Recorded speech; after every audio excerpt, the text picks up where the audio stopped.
brought to you by Nova शुद्ध घी। जब जब खाए दिल खुश हो जाए, सदियों का नोवा शुद्ध देसी घी, सपना स्वस्थ भारत का। I love घी घी घी घी घी घी। नमस्कार, स्वागत है आपका एमपी तक पर। मैं हूं रवीश पाल सिंह। एमपी तक की खास पेशकश।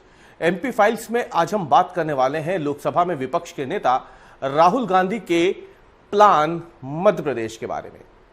अब आप सोचेंगे राहुल गांधी का मध्य प्रदेश को लेकर क्या प्लान है।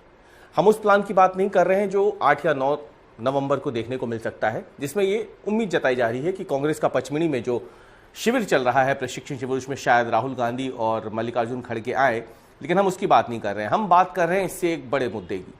ये वो मुद्दा है जो साल 2018 के विधानसभा चुनाव में तत्कालीन प्रदेश कांग्रेस अध्यक्ष कमलनाथ ने उठाया था, लेकिन राहुल गांधी ने एक दिन पहले जिस तरीके से हरियाणा विधानसभा चुनाव में धांधली के आरोप लगाए, भारतीय जनता पार्टी और चुनाव आयोग को कटघरे में खड़ा किया।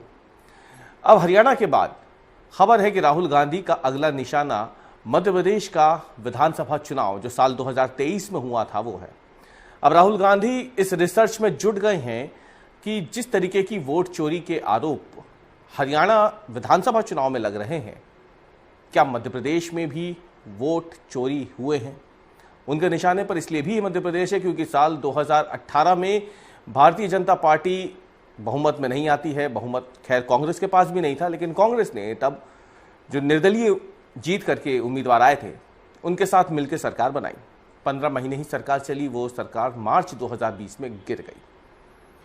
उपचुनाव हुए नवंबर 2020 में, लेकिन भारतीय जनता पार्टी में आ चुके जो तमाम नेता थे, कांग्रेस छोड़ के आए थे जो सिंधिया समर्थक, उनमें से ज़्यादातर चुनाव जीत गए और जो बहुमत था बाद में तत्कालीन शिवराज सिंह चौहान की सरकार ने साबित कर दिया विधानसभा में। लेकिन 2023 में माना जा रहा था कि कांग्रेस पार्टी 2018 के बाद जो 2020 में हुआ उसका बदला लेगी। कांग्रेस पार्टी अपनी जीत को लेकर बेहद ज़्यादा आश्वस्त थी। कांग्रेस पार्टी इस बात को मान के चल रही थी कि जनता मध्य प्रदेश में लंबे समय तक भाजपा की सरकारों से त्रस्त आ चुकी है और 2023 में बदलाव होगा, क्योंकि 2023 में 3 अहम राज्यों में चुनाव थे, मध्य प्रदेश, राजस्थान, छत्तीसगढ़। इनमें से अगर देखा जाए तो राजस्थान और छत्तीसगढ़ में कांग्रेस की सरकारें थी, जबकि मध्य प्रदेश में भाजपा की सरकार थी।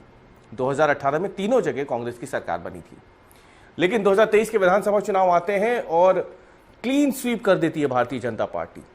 इतना बड़ा बहुमत आता है भारतीय जनता पार्टी को जो पिछले कुछ चुनावों में देखने को नहीं मिला था। हर कोई हैरान था, तमाम दावे किए जा रहे थे। यह भी कहा गया कि लाडली बहनों ने एकमुश्त, यानी महिलाओं ने एकमुश्त होकर के भाजपा को वोट दिया और इसी का परिणाम है कि भाजपा को इतना प्रचंड बहुमत मिला। यह वो साल था, चुनावी साल, जिसमें लाडली बहना योजना शुरू की गई थी तत्कालीन मुख्यमंत्री शिवराज सिंह चौहान के जन्मदिन पर। लेकिन अब राहुल गांधी का और कांग्रेस पार्टी का ये मानना है कि लाडली बहना के जरिए प्रचंड जीत का दावा दरअसल भारतीय जनता पार्टी का एक आई वॉश है, आंखों में धूल झोंकने का काम है, क्योंकि आरोप है कि मध्य प्रदेश में भी वोट चोरी हुए हैं। और इसीलिए अब टीम राहुल गांधी, उनकी रिसर्च जो टीम है वो मध्य प्रदेश पर केंद्रित है और अब मध्य प्रदेश में बूथ वाइज और विधानसभा वाइज डाटा जुटाया जा रहा है। इसकी जिम्मेदारी बाकायदा मध्य प्रदेश कांग्रेस के कुछ गिने चुने नेताओं को भी दी गई है। वो समन्वय कर रहे हैं साथ में इस टीम के साथ मिल करके और तमाम जानकारियां जुटाई जा रही है। और इसीलिए माना जा रहा है कि जल्द ही राहुल गांधी ने जिस तरीके से एक दिन पहले हरियाणा में प्रेस कॉन्फ्रेंस करके विधानसभा चुनावों में वोट चोरी का आरोप लगाया है, हाइड्रोजन बम जो उन्होंने फोड़ा है, वैसा ही कुछ मध्य प्रदेश के लिए भी जल्द राहुल गांधी करने वाले हैं। और इसीलिए मध्य प्रदेश में कांग्रेस अब अपनी इस पूरी तैयारी में जुट गई है। प्रशिक्षण शिविर पचमढ़ी में हो ही रहा है, लेकिन इसके अलावा देखा जाए तो मध्य प्रदेश कांग्रेस के जो कुछ बड़े नेता हैं जिनको जिम्मेदारी दी गई है, उस टीम के साथ मिलकर के तमाम जानकारियां इकट्ठा करने में उनके नाम हमारे पास आ चुके हैं। इनमें अगर देखा जाए तो सज्जन सिंह वर्मा, जो कि मध्य प्रदेश में पूर्व मंत्री रह चुके हैं कमलनाथ सरकार में, शैलेंद्र पटेल विधायक रह चुके हैं कांग्रेस के, जेपी धनोपिया, ये वो शख्स हैं जो आपने कुछ दिन पहले एमपी फाइल्स में देखा भी होगा जब हमने इनसे चर्चा की थी। दरअसल जेपी धनोपिया जो है कांग्रेस की तरफ से अधिकृत लीडर है, जो कि चुनाव प्रणाली में बहुत ज़्यादा जिन्हें जानकारी है और वो लंबे समय तक कांग्रेस और चुनाव आयोग के बीच, निर्वाचन आयोग के बीच में एक पुल का काम करते हैं, क्योंकि उनके पास तमाम कानूनी जानकारियां, निर्वाचन से जुड़ी हुई जो प्रक्रियाएं होती हैं उसकी अच्छी जानकारी होती है, उसके वो विशेषज्ञ हैं। इसलिए जेपी धनोपिया को भी इसमें शामिल किया गया है।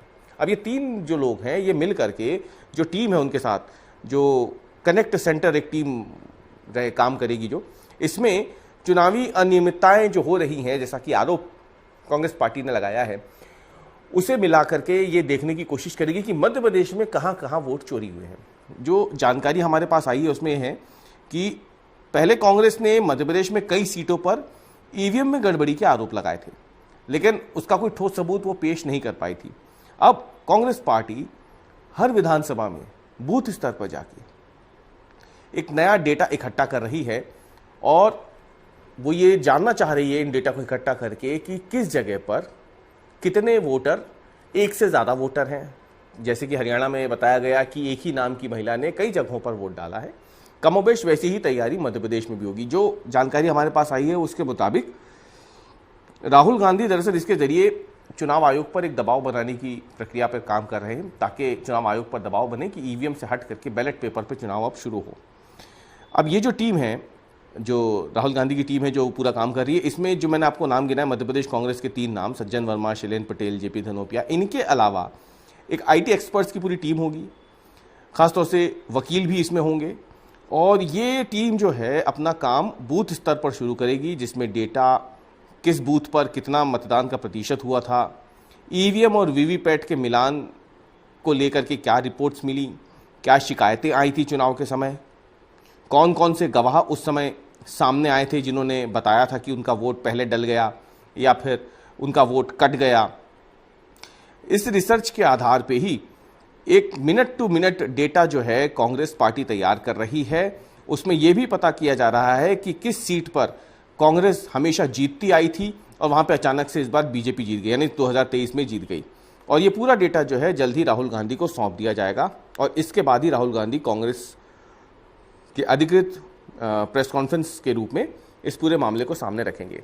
देखिए, इसमें हम आपको एक और बात बता दें कि 2023 के विधानसभा चुनाव पे इसलिए नजर है राहुल गांधी की, क्योंकि कांग्रेस के कई दिग्गज नेता चुनाव हार गए 2023 के विधानसभा चुनाव में। हारे बीजेपी के भी कुछ दिग्गज थे, लेकिन कांग्रेस की तरफ से जो दिग्गज हारे हैं उनमें अगर देखा जाए तो केपी सिंह जैसे बड़े आदमी, उसमें अगर देखा जाए तो जीतू पटवारी जो कि अभी वर्तमान में प्रदेश कांग्रेस अध्यक्ष हैं, वो चुनाव हार गए। कांग्रेस के कई बड़े नाम, तरुण भनोट की हम बात करें जबलपुर में, वो चुनाव हार गए। कई ऐसी सीटें हैं जो मूल रूप से माना जाता है कि कांग्रेस की पारंपरिक सीटें हैं, वहां पे कांग्रेस का हारना बहुत मुश्किल होता है, लेकिन इसके बावजूद कांग्रेस के दिग्गज नेता हारे। भाई बीजेपी को न केवल कांग्रेस से ज्यादा वोट मिले, बल्कि पिछले कई चुनावों के मुकाबले ज्यादा वोट मिले। इसी पे नजर रहेगी इस पूरी टीम की कि अचानक से 2023 में क्या हुआ कि कांग्रेस की परंपरागत सीटों पर भी बीजेपी को अपेक्षा से कहीं ज्यादा वोटिंग मिल गई। अब राहुल गांधी की ये जो पूरी टीम तैयारी में जुटी है, कांग्रेस की तरफ से एक नया जो बम फोड़ने की तैयारी हो रही है मध्य प्रदेश में वोट चोरी को लेके, इसके हम थोड़ा अगर पीछे जाएं तो आपको बताएं कि मध्य प्रदेश के जो पूर्व मुख्यमंत्री हैं और पूर्व प्रदेश अध्यक्ष कांग्रेस के कमलनाथ, जब वो साल 2018 में कांग्रेस की कमान संभाली थी उन्होंने, मध्य प्रदेश कांग्रेस की, जब वो अध्यक्ष बने थे, बहुत कम लोगों को मालूम होगा कि तब भी ये वोट चोरी का जब कहीं कोई नाम नहीं था, कोई जिक्र नहीं होता था, ना ही ये कोई कैंपेन शुरू हुआ था कांग्रेस पार्टी की तरफ से, तब कमलनाथ ने सूचियों का मिलान करवाया था। यानी उस समय कमलनाथ ने बतौर कांग्रेस प्रदेश अध्यक्ष रहते हुए चुनाव आयोग को एक सूची भेजी थी वोटरों की।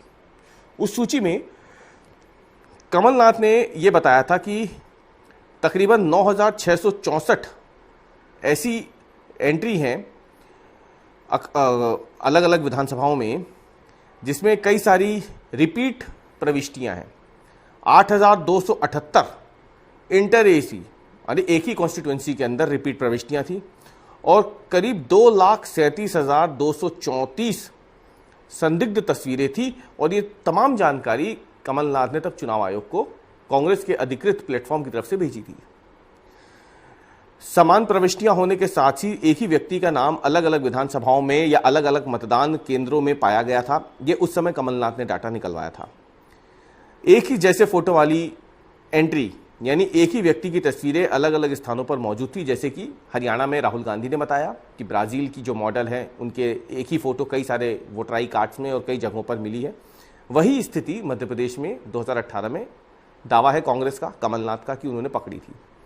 मतदाता सूचियों में कई फर्जी नाम थे जिनका जमीनी स्तर पर कोई पता नहीं था। मतदाता सूचियों में मारे गए लोग जिनका निधन हो चुका है या फिर जिस विधानसभा में वो रहते थे वहां से उनका ट्रांसफर हो गया हो, ऐसी जानकारियां भी उस समय कांग्रेस पार्टी की तरफ से सौंपी गई थी। या फिर ऐसे ही कई सारे अमान्य पते जो कि उस समय सूची में पाए गए थे। इन तमाम चीज़ों की जानकारी कांग्रेस का दावा है, कमलनाथ का दावा है कि उन्होंने चुनाव आयोग को सौंपी थी। और ये भी कमलनाथ का दावा है कि तब चुनाव आयोग ने ऐसे करीब 24 लाख संदिग्ध मतदाता जिनकी जानकारी कांग्रेस की तरफ से दी गई थी, तब उस समय 2018 के विधानसभा चुनाव से पहले ऐसे संदिग्ध 24 लाख लोगों को मतदाता सूची से हटाया गया था। ये एक बड़ा नंबर होता है, 24 लाख लोग हटाना। ये कांग्रेस का दावा है, कमलनाथ का दावा है।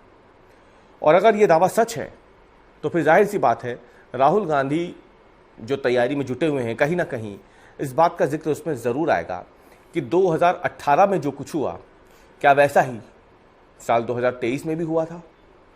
क्या तब भी एक ही नाम से एक ही शख्स ने कई अलग अलग विधानसभाओं में या फिर कई अलग अलग मतदान केंद्रों में जाकर के वोट किया था? क्या ऐसे लोग भी वोट कर रहे थे जो मारे जा चुके हैं या ट्रांसफर होकर वो मध्य प्रदेश से बाहर जा चुके हैं या संबंधित विधानसभा से बाहर जा चुके हैं? क्या उनका भी वोट डाला है? ये तमाम जानकारियां कांग्रेस इस बार के 2023 विधानसभा चुनाव के लिए भी जुटा रही है और जल्द ही इस पर भी वो एक बड़ा खुलासा करने वाली है। तो कुल मिलाकर अगर देखा जाए तो कांग्रेस पार्टी ने अब अलग अलग राज्यों पर अपना ध्यान केंद्रित करना शुरू कर दिया है। और दरअसल ये राहुल गांधी की उस मुहिम का एक हिस्सा है जिसमें पहले ईवीएम हैक करने का और उसके बाद अब वोट चोरी का एक नया कैंपेन राहुल गांधी की तरफ से शुरू किया गया है। जनता के बीच में इस मुद्दे को लेकर राहुल गांधी लगातार जा रहे हैं और अलग अलग राज्यों के जो विधानसभा चुनाव हो चुके हैं जहां पर कांग्रेस को करारी शिकस्त मिली है, वहां पर राहुल गांधी के मुताबिक वोट चोरी की वजह से कांग्रेस को शिकस्त का मुंह देखना पड़ा है और इसीलिए उनकी टीम अलग अलग राज्यों में जाकर के इस तरीके के आंकड़े जुटा रही है। देखना यह है कि मध्य प्रदेश को लेकर के साल 2018 से सबक लेते हुए साल 2023 के विधानसभा चुनाव में कांग्रेस के इस होमवर्क में क्या उसके हाथ में आता है और इसके बाद मध्य प्रदेश को लेकर के राहुल गांधी कितना बड़ा खुलासा करते हैं, इस पर सबकी नजरें टिकी हुई हैं। हमारे आज के विश्लेषण में इतना ही। एमपी फाइल्स में कल हम फिर हाजिर होंगे एक नए मुद्दे के साथ। तब तक के लिए धन्यवाद।